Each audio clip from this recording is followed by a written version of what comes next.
देखिए chapter number 4, यदि हम डिटर्मिनेंट्स की बात करें तो डिटर्मिनेंट्स में हमें क्या करना है। सबसे पहली चीज़ आप लोगों ने मैट्रिक्स समझी थी। मैट्रिक्स की ज़रूरत हमें क्यों पड़ी थी? मैट्रिक्स की ज़रूरत हमें पड़ी थी जब हम कोई डाटा इकट्ठा करते हैं तो टेबल की फॉर्म में हम मैथमेटिकली ऑपरेशन से यूज़ नहीं कर पा रहे थे। उसे यूज़ करने के लिए हमने एक मैथमेटिकली फंक्शन नाम दे दिया, जिसको हमने क्या नाम दिया था? मैट्रिक्स। अब बात आती है डिटर्मिनेंट की। सबसे पहली चीज़ तो हम बात करते हैं कि डिटर्मिनेंट की ज़रूरत हमें पड़ी क्यों, या डिटर्मिनेंट की बात हमारे पास आई कहाँ से। सबसे पहली बात तो अपन ये करते हैं। तो देखिए लेबनीज नाम बहुत सुन रखा है आप लोगों ने, लेबनीज का, ठीक है। तो डिटर्मिनेंट जो बनाया है या डिटर्मिनेंट की सबसे पहले ज़रूरत जिसने क्रिएट की वो लेबनीज ने की। लेबनीज ने इसकी वैलिडिटी या इसकी वैल्यू डिटर्मिनेंट की पता लगाने के लिए या इसके लिए इसकी इम्पोर्टेंस पता लगाने के लिए यदि हम बात करें तो उसने इसको इम्प्लीमेंट किया, यूज किया था सिस्टम ऑफ इक्वेशंस पर। System of equations, system of equations आप लोग जानते हो, 10th क्लास में भी आपने पढ़ी है पेयर ऑफ लीनियर इक्वेशंस, ठीक है। 2 इक्वेशन पढ़ी थी 2 वेरिएबल की, ऐसी 3 इक्वेशंस हो सकती हैं 3 वेरिएबल की। इनकी जनरल फॉर्म की यदि मैं बात करूं तो a1x plus b1y is equal to c1, a2x plus b2y is equal to c2। इन इक्वेशंस को सॉल्व करने के लिए उसने डिटर्मिनेंट को डेवलप किया। लेबनीज ने जो डिटर्मिनेंट डेवलप किया वो किस लिए डेवलप किया था? सिस्टम ऑफ इक्वेशंस को सॉल्व करने के लिए। पहली बात तो ये दिमाग में फिट रखना, ठीक है। अब बात आती है कि उसने इसे सॉल्व करने के लिए मतलब सॉल्व करने के मेथड तो हमारे पास पहले भी बहुत थे। सब्स्टिट्यूशन मेथड था, एलिमिनेशन मेथड था, क्रॉस मल्टीप्लिकेशन मेथड था, ग्राफिकल मेथड था, लेकिन सबसे ज़्यादा फास्ट करने के लिए उसने डिटर्मिनेंट का सहारा लिया। डिटर्मिनेंट से हम इनकी बात जब करेंगे सिस्टम ऑफ इक्वेशन को सॉल्व करने के लिए तो कुछ कंडीशन होंगी हमारे पास में। उन कंडीशंस की यदि हम बात करें तो सबसे पहली कंडीशन हमारे पास क्या होगी?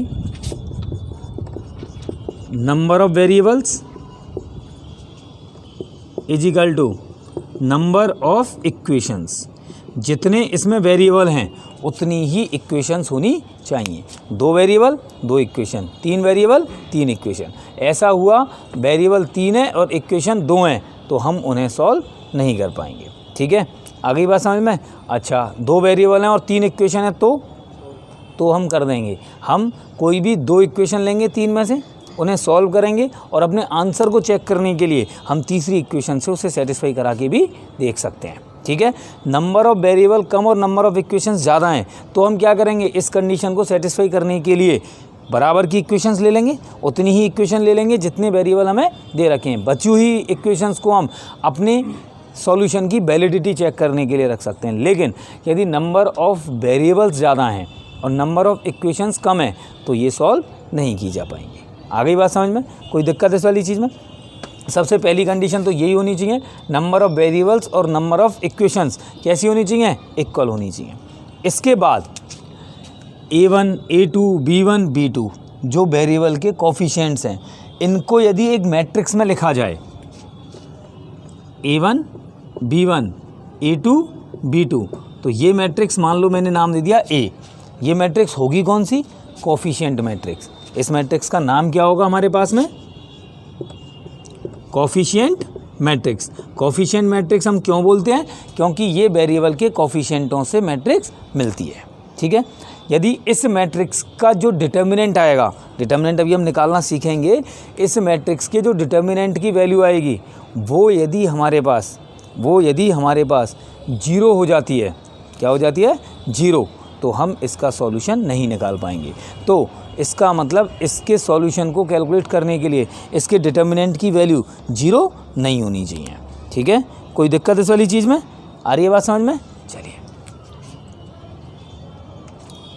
देखिए, आप लोगों ने देखा डिटर्मिनेंट कब बनाई जा सकती थी? जब नंबर ऑफ इक्वेशंस और नंबर ऑफ वेरिएबल्स इक्वल हों। इसका मतलब नंबर ऑफ रो और नंबर ऑफ कॉलम। अभी मैंने ए मैट्रिक्स बनाई थी, a1, b1, a2, b2 जो कोफिशिएंट मैट्रिक्स हमने बनाई थी। तो आप देखोगे यदि नंबर ऑफ रो और नंबर ऑफ कॉलम इक्वल हैं तभी हम क्या बना सकते हैं? तभी हम उसकी डिटर्मिनेंट कैलकुलेट कर सकते हैं। इससे क्या कंक्लूजन निकल कर आया? डिटर्मिनेंट के लिए कंक्लूजन निकल कर आया only square matrix has determinant, केवल स्क्वायर मैट्रिक्सों का ही डिटर्मिनेंट निकाला जा सकता है। सबसे पहली बात ये निकल कर आ गई। अब इस इक्वेशन को सॉल्व करने के लिए जो इक्वेशन सिस्टम ऑफ इक्वेशन अभी हमने देखा था, उस इक्वेशन के सिस्टम को सॉल्व करने के लिए सबसे पहली कंडीशन हमारे पास होनी चाहिए थी कि उसके डिटर्मिनेंट की वैल्यू 0 नहीं होनी चाहिए। यदि डिटर्मिनेंट की वैल्यू 0 आ गई तो वो सॉल्व हमारे पास नहीं होगा। इसका मतलब वो हमारे पास मैट्रिक्स नॉन इन्वर्टिबल या सिंगुलर कहला जाती है यदि उसके डिटर्मिनेंट की वैल्यू 0 हो। Any square matrix A said to be singular और non invertible if determinant A is equal to 0। यदि डिटर्मिनेंट ए की वैल्यू 0 हो जाती है तो सिंगुलर या नॉन इन्वर्टिबल कहलाती है मैट्रिक्स। इस मैट्रिक्स को सॉल्व करके हम इसकी इन्वर्स मैट्रिक्स नहीं निकाल सकते, और जिस मैट्रिक्स की इन्वर्स मैट्रिक्स नहीं निकल सकती उस कोफिशिएंट मैट्रिक्स से हम उस सिस्टम ऑफ इक्वेशन को सॉल्व नहीं कर पाएंगे। ठीक है, कोई दिक्कत इस वाली चीज़ में। इसके बाद एक कंडीशन हमारे पास और आ जाती है, क्या?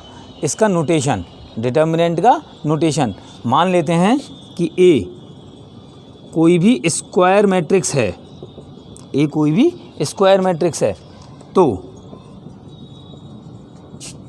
डिटर्मिनेंट ऑफ ए का सिंबल हमारे पास होगा ये, डिटर्मिनेंट ऑफ ए या डिटर्मिनेंट ऑफ ए।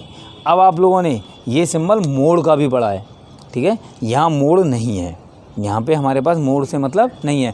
अब मोड में और इसमें एक सबसे बड़ी दिक्कत यही रहती है, क्या कि मोड में अंदर चाहे पॉजिटिव आए चाहे नेगेटिव आए उसका फाइनल रिजल्ट हमेशा पॉजिटिव आएगा, जबकि डिटर्मिनेंट के साथ ऐसा नहीं है। डिटर्मिनेंट में हमारे पास अंदर पॉजिटिव आ जाए चाहे अंदर नेगेटिव आ जाए, बाहर जो वैल्यू आ रही है हमारे पास में वही आएगी, चाहे वो पॉजिटिव हो चाहे नेगेटिव हो। इवन दैट वो रियल आ सकती है, कॉम्प्लेक्स आ सकती है, कैसी भी नंबर हमारे पास निकल कर डिटर्मिनेंट में आ सकती है। ठीक है, इसलिए मोड और डिटर्मिनेंट दोनों अलग अलग चीज़ें होती हैं। एक से ज़्यादा ऑर्डर की यदि डिटर्मिनेंट है तो कोई कन्फ्यूजन है ही नहीं। सिर्फ कन्फ्यूजन किस चीज़ में रहता है? एक ऑर्डर की डिटर्मिनेंट में। एक ऑर्डर की यदि डिटर्मिनेंट होती है तो 99% केसेज में या तो वो आपको लिख कर देगा कि ये डिटर्मिनेंट है, मोड नहीं है, या इस सिंबल की बजाय वो इस सिंबल को यूज करेगा। ठीक है, कोई दिक्कत इस वाली चीज़ में आ रही है बात सभी को समझ में? देखिए, अब यदि हम डिटर्मिनेंट की डेफिनेशन की बात करें, ये तो इसके बेसिक थीम की बात थी अब तक कि क्यों ज़रूरत पड़ी, क्या कैसे बनती है हमारे पास में। अब बात करते हैं डिटर्मिनेंट की डेफिनेशन की। तो डिटर्मिनेंट होती क्या है हमारे पास में? Determinant is a unique number. सबसे इम्पोर्टेंट चीज़ है हमारे पास यूनिकनेस। ये यूनिक नंबर होती है हमारे पास में, यूनिक नंबर एसोसिएटेड या related with any square matrix. ठीक है, अब इससे क्या मतलब निकल कर आता है? यूनिक नंबर से क्या मतलब है, ये सबसे इम्पोर्टेंट चीज़ है बस इस वाली चीज़ में।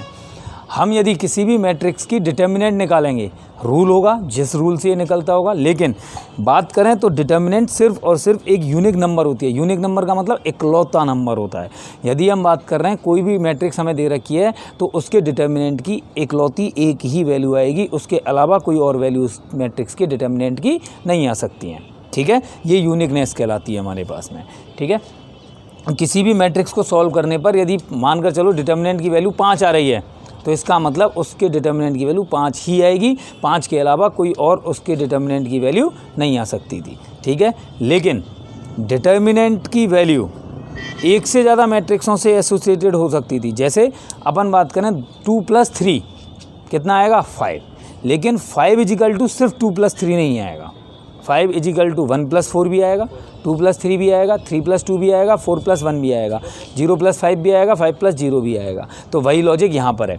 जब हम किसी भी मैट्रिक्स के डिटर्मिनेंट की वैल्यू निकालेंगे तो वो यूनिक ही आएगा, मतलब इकलौता आएगा, उसके अलावा कोई और उसके डिटर्मिनेंट की वैल्यू नहीं हो सकती। लेकिन ऐसा नहीं है कि यदि किसी डिटर्मिनेंट की वैल्यू 5 है तो वो केवल उसी मैट्रिक्स की आएगी, किसी और मैट्रिक्स के डिटर्मिनेंट की वैल्यू भी हमारे पास क्या हो सकती है? 5 हो सकती है। क्लियर? कोई दिक्कत इस वाली चीज़ में?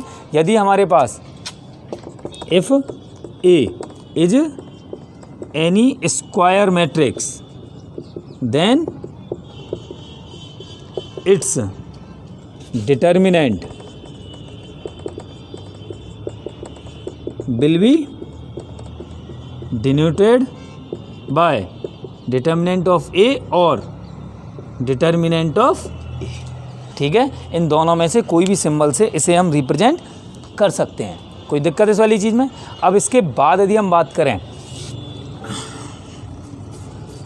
तो आपको सिर्फ इतनी सी बात समझनी थी कि डिटर्मिनेंट एक नंबर होता है। ये नंबर हमारे पास में रियल हो सकता है, इमेजनरी हो सकता है, कॉम्प्लेक्स हो सकता है, कैसा भी सॉल्यूशन उसका निकल के आ सकता है। इसका मतलब ये हुआ कि मैट्रिक्स तो पोजीशन को दिखाता था, कलेक्टेड डाटा की, ये पोजीशन को नहीं दिखाता, उस पोजीशन के फाइनल रिजल्ट को दिखाता जिसकी हमें रिक्वायरमेंट है। क्लियर? कोई दिक्कत इस वाली चीज़ में? चलिए अब हम बात करते हैं solution of determinant of matrix order 1 by 1 या 1। ठीक है, स्क्वायर मैट्रिक्स होगी तो रो और कॉलम की नंबर कैसी रहेंगी? हमेशा इक्वल रहेंगी। क्लियर? अब यदि मैं 1 by 1 ऑर्डर की बात करूं तो इसका मतलब क्या होगा? इसमें एक ही एलिमेंट होगा बस। जब एक ही एलिमेंट है किसी भी डिटर्मिनेंट के अंदर तो उसके डिटर्मिनेंट की वैल्यू वही एलिमेंट आएगा।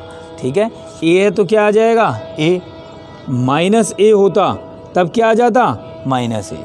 ठीक है, मानकर चलो 2 + 3 आयोटा होता तब इसके डिटर्मिनेंट की वैल्यू क्या होती है हमारे पास में? डिटर्मिनेंट की। और जबकि इसका मॉडुलस हम निकालते, ये किसका सिंबल है हमारे पास में? मॉडुलस का भी सिंबल था। किसी भी कॉम्प्लेक्स नंबर के मॉडुलस का सिंबल भी आपने यही पढ़ा है। यदि मॉडुलस हम निकालें तो अंडर रूट रियल पार्ट का स्क्वायर प्लस इमेजनरी पार्ट का स्क्वायर, तो 4 + 9 √13। जबकि डिटर्मिनेंट की वैल्यू आएगी ये और इसके मॉडुलस की वैल्यू आएगी ये, और दोनों का ही सिंबल हमारे पास सेम रहेगा। ठीक है, यदि 1 by 1 ऑर्डर की आपको डिटर्मिनेंट दे रखी है तो इसी कन्फ्यूजन को दूर करने के लिए 100% आपको ये दिया जाएगा कि ये डिटर्मिनेंट है या मॉडुलस है। क्लियर? कोई दिक्कत इस वाली चीज़ में? आगे बात समझ में? चलिए देखिए, अभी हमने 1 by 1 ऑर्डर की डिटर्मिनेंट देखी, अब हम 2 by 2 ऑर्डर की डिटर्मिनेंट देखते हैं। 2 by 2 ऑर्डर की डिटर्मिनेंट को सॉल्व करने के लिए हमें क्या करना होगा?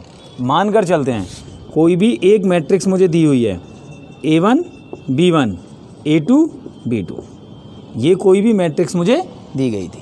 अब यदि मुझे इसका डिटर्मिनेंट निकालना है तो डिटर्मिनेंट A = सिंबल चेंज हो जाने थे हमारे पास में। मैट्रिक्स यहाँ इस तरीके के ब्रैकेट को यूज किया जाता है और डिटर्मिनेंट में एक लाइन होती है दोनों तरफ पैरेलल लाइंस ना, तो क्या रह जाएगा? A1 A2 B1 B2।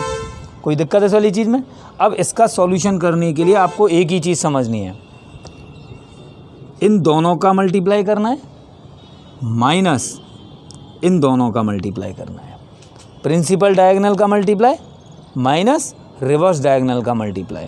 Principal diagonal में जितने भी एलिमेंट्स हैं उन सब का आपस में मल्टीप्लाई कीजिए और माइनस करके जो रिवर्स डायगोनल था उसके एलिमेंटों का मल्टीप्लाई कर दीजिए।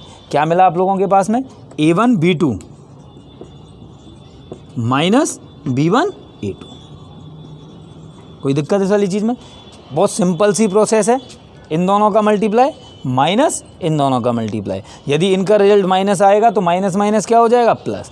बीच में प्रोसेस के लिए हमें क्या लगाना है? माइनस लगाना है। कोई दिक्कत इस वाली चीज़ में? आ रही है बात सभी को समझ में? चलिए देखते हैं कि किस तरीके से क्या हमारे पास निकल कर आता है।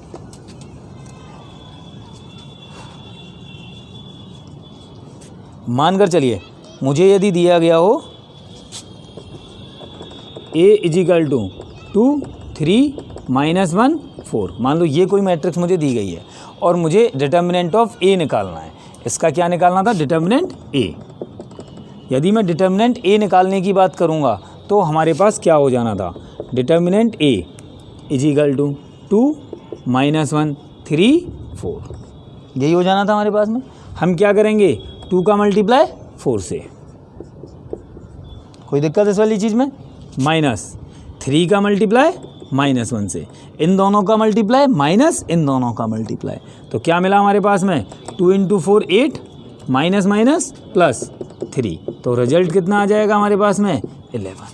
कोई डाउट इस वाली चीज़ में? अब ध्यान रखना डिटर्मिनेंट का रिजल्ट मतलब डिटर्मिनेंट की वैल्यू पॉजिटिव, नेगेटिव, कॉम्प्लेक्स कुछ भी हमारे पास आ सकती है। बस ये सबसे बड़ी चीज़ याद रखना दिमाग में। जिस तरीके से अभी हमने 2/2 ऑर्डर की डिटर्मिनेंट सॉल्व की थी, उसी तरीके से अब हम 3/3 ऑर्डर की डिटर्मिनेंट की बात करें तो 3/3 ऑर्डर की डिटर्मिनेंट सॉल्व करने के लिए आपको क्या चीज़ समझनी है, बहुत अच्छे तरीके से समझना। बस इसमें थोड़ा सा आपको ध्यान देना है, बचा कुचा सब प्रोसेस आपके पास होती हुई चली जाएगी। देखिए, मान लेते हैं A1 B1 C1, A2 B2 C2, A3 B3 C3, ये हमारे पास कोई भी एक मैट्रिक्स थी और मुझे इसकी डिटर्मिनेंट कैलकुलेट करनी थी। तो determinant A is equal to क्या रह गया, A1 B1 C1, A2 B2 C2, A3 B3 C3। कोई दिक्कत? अब मैंने मैट्रिक्स से क्या बना दिया है अभी, डिटर्मिनेंट। अब आप लोगों ने एक चीज़ समझी थी क्या, हम 2/2 ऑर्डर की डिटर्मिनेंट सॉल्व करना सीख गए थे। ये किस ऑर्डर की है, 3। मुझे 3 से किस में चेंज करनी है, 2 में। यदि 3 से 2 में चेंज हो गई तो हम इसको सॉल्व कर देंगे जो हमने 2/2 ऑर्डर को सॉल्व करना सीखा है। अब 3 को 2 बनाने के लिए मुझे एक रो और एक कॉलम हटानी पड़ेगी। कोई ना कोई ऐसा रूल ढूंढूं मैं जिससे मैं एक रो और एक कॉलम को हटा पाऊँ। यदि एक रो और एक कॉलम हट जाएगी तो 2/2 बन जाएगी। अब चलते हैं इस वाली चीज़ के लिए। तो सीधा सीधा सा सिस्टम है। क्या सिस्टम है सीधा सीधा सा हमारे पास में, मुझे किसी भी एक रो या एक कॉलम को इस काम के लिए यूज करना होगा। किसी भी रो या किसी भी कॉलम को आप ले सकते हो, ठीक है। हम सबसे पहले पहली रो से इसे एक्सपेंड करना सीखते हैं कि पहली रो से यदि इसे एक्सपेंड करना है तो किस तरीके से एक्सपेंड किया जाएगा, ठीक है। देखिए, मैं यदि इसे पहली रो से एक्सपेंड कर रहा हूँ तो पहली रो में मैं सबसे पहले इस एलिमेंट पर खड़ा हुआ। किस पर खड़ा हुआ मैं, A1 पर। A1 पर खड़ा हुआ। अब A1 के करस्पॉन्डेंस रो और कॉलम गायब, रो और कॉलम गायब हो जानी थी। बचेगा क्या, इसके लिए ये ख़त्म और ये ख़त्म, सिर्फ बचा B2 C2 B3 C3।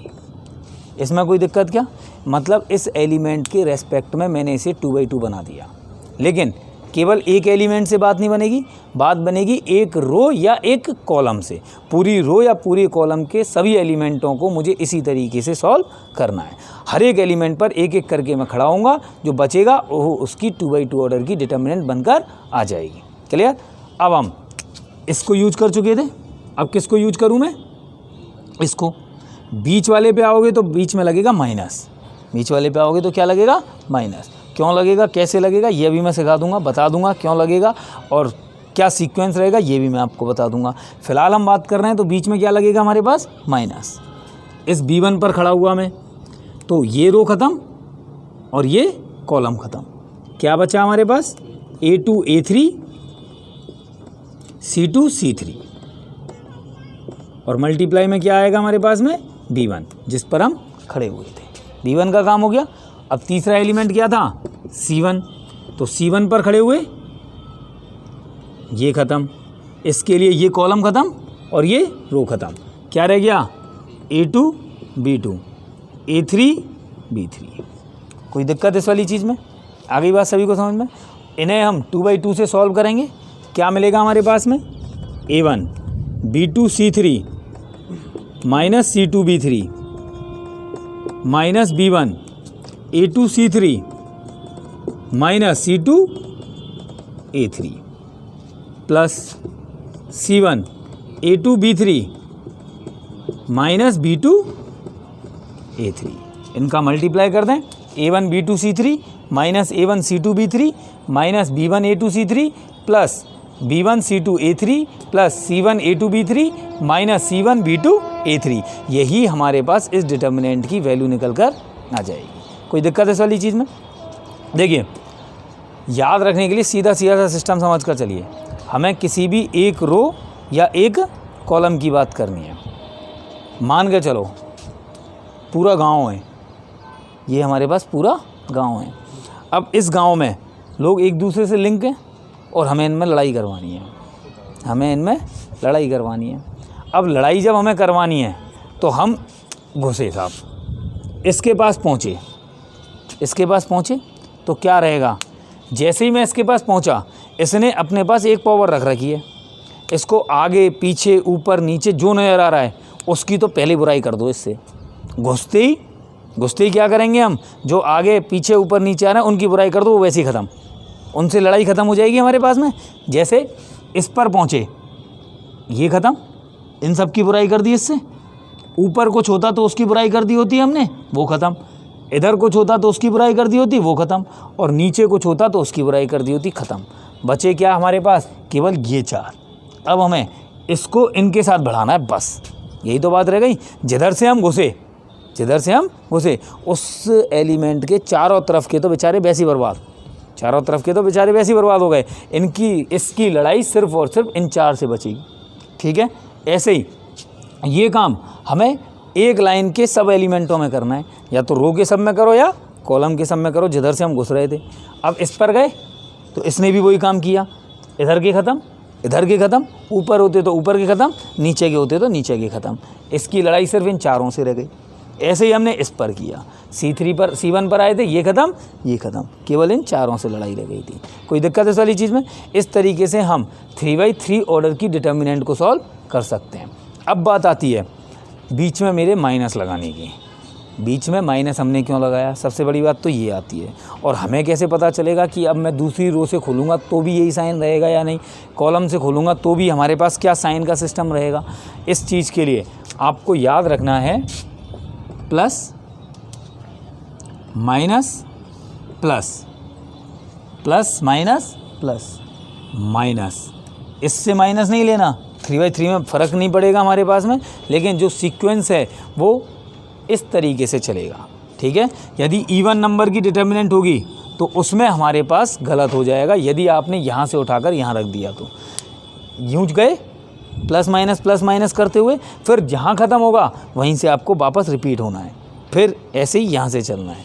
Plus minus plus minus, plus minus plus minus plus, ये इनका सीक्वेंस होगा। यदि मैं पहली रो से एक्सपेंड करूँगा तो प्लस माइनस प्लस लगेगा, दूसरी रो से एक्सपेंड करता इससे तो माइनस प्लस माइनस लगता, तीसरी रो से एक्सपेंड करता तो प्लस माइनस प्लस लगता, पहले कॉलम से करता तो प्लस माइनस प्लस लगता, दूसरे कॉलम से करता तो माइनस प्लस माइनस लगता, तीसरे कॉलम से करता तो प्लस माइनस प्लस लगता।